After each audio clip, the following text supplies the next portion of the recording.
Overthinking rarely begins with a big problem. It usually begins with a single thought, one that your mind refuses to let go. Maybe something like this has happened to you. You're lying in bed at night, ready to sleep. The lights are off and everything is quiet. Then a thought appears, and you remember something you said earlier that day. Another thought follows. Did I say the wrong thing? Did they misunderstand me? What if they think differently about me now? Before long, your mind begins replaying the same moment again and again. If you have experienced this, you're not alone. Many people find themselves caught in these kinds of mental loops, and today we often call it overthinking. It can feel as if your mind is trying to solve problems, yet instead of bringing clarity, it often creates more noise. People struggled with this long before modern psychology gave it a name. Ancient Stoic philosophers wrote about restless thoughts, imagined fears, and the difficulty of keeping the mind steady. Marcus Aurelius once reminded himself, "You have power over your mind, not outside events." The Stoics did not try to eliminate thinking altogether. Instead, they practiced habits that helped them guide their thoughts rather than being controlled by them.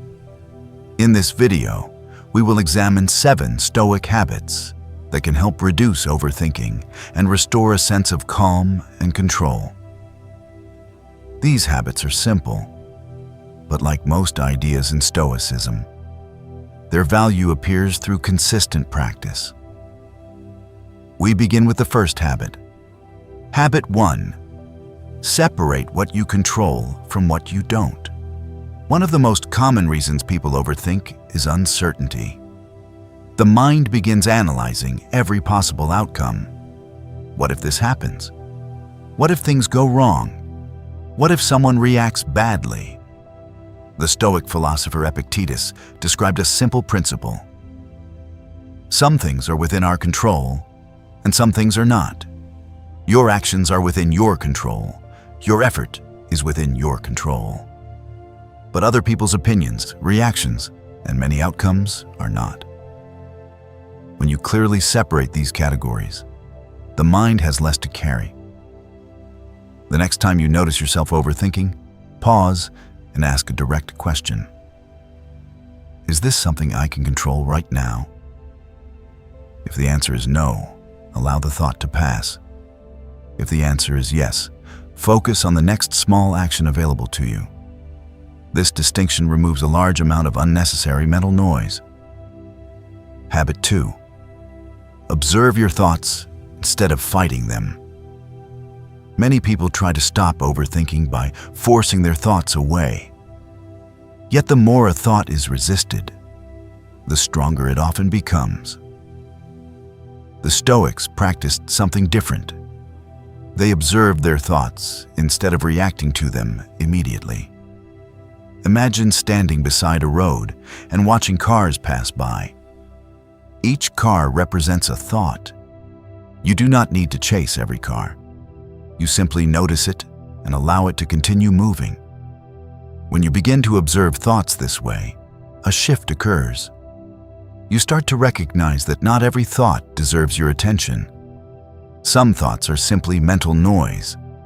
Once they are seen clearly, they often lose their influence. Habit 3. Return to the present moment. Overthinking usually pulls the mind into 2 directions: the past or the future. You replay something you regret, or you imagine problems that have not happened. The Stoics repeatedly reminded themselves of a simple truth.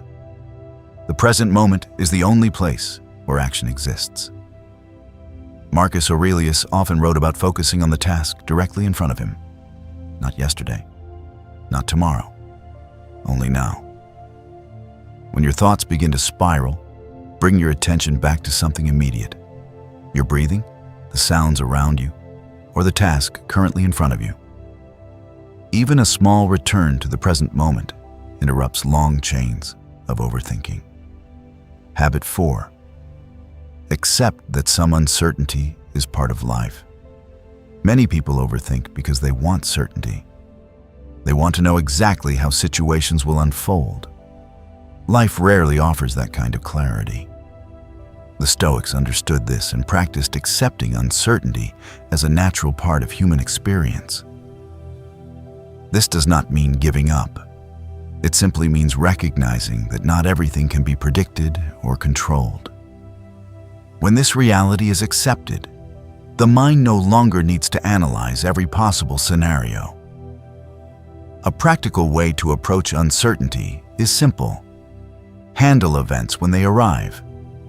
If these ideas are helpful so far, consider leaving a like on the video. It helps thoughtful content reach people who may also be struggling with overthinking. Now we continue. Habit 5. Write your thoughts down. The mind becomes crowded when too many thoughts remain inside it. One habit practiced by many Stoic thinkers was writing. Marcus Aurelius's book Meditations was not intended for publication. It was a private journal used to examine his own thinking. Writing creates distance between you and your thoughts. Ideas that feel overwhelming in the mind often become clearer on paper. If you feel caught in repetitive thinking, try a simple action. Take a notebook and write down everything on your mind. The sentences do not need to be perfect. Simply place the thoughts on the page. Clarity often appears once thoughts leave the mind and become visible. Habit 6. Take small, immediate action. Overthinking often grows when action is delayed. The mind continues analyzing because nothing is moving forward. The Stoics valued action guided by reason, even when the step forward was small. You do not need to solve everything today. You only need to move one step forward. Send the message. Begin the task. Make the small decision. Action creates momentum, and momentum leaves less space for endless thinking. Habit 7. Practice letting the day end. At night, the mind often tries to replay the entire day. Mistakes, conversations, and things you wish you had done differently return repeatedly. The Stoics practiced reflection, but they avoided endless rumination. They reviewed the day briefly, learned from it, and then allowed it to end. A simple reflection can include 3 questions. What did I do well today? What could I improve tomorrow? What can I release now? Reflection strengthens awareness. Rumination only prolongs worry. Understanding this difference protects mental clarity. Overthinking is a common human experience. It does not mean something is wrong with you. It means the mind is trying to understand the world. Yet when thoughts begin to spiral endlessly, they drain energy and attention. The Stoics did not promise a life without difficult thoughts. Instead, they practiced habits that returned them to clarity again and again. Separate what you can control from what you cannot. Observe thoughts instead of fighting them. Return attention to the present moment. Accept uncertainty. Write your thoughts down. Take small action. Allow the day to end. None of these habits work instantly, but practiced consistently, they gradually change how you relate to your own thinking. If you want to begin today, choose one habit from this list and practice it for several days. Observe what changes. And if this video prompted reflection, share in the comments which habit you need most right now. Naming the challenge is often the first step toward clarity. Remember the Stoic remainder from Marcus Aurelius. You have power over your mind, not outside events. Understanding this principle removes many unnecessary worries.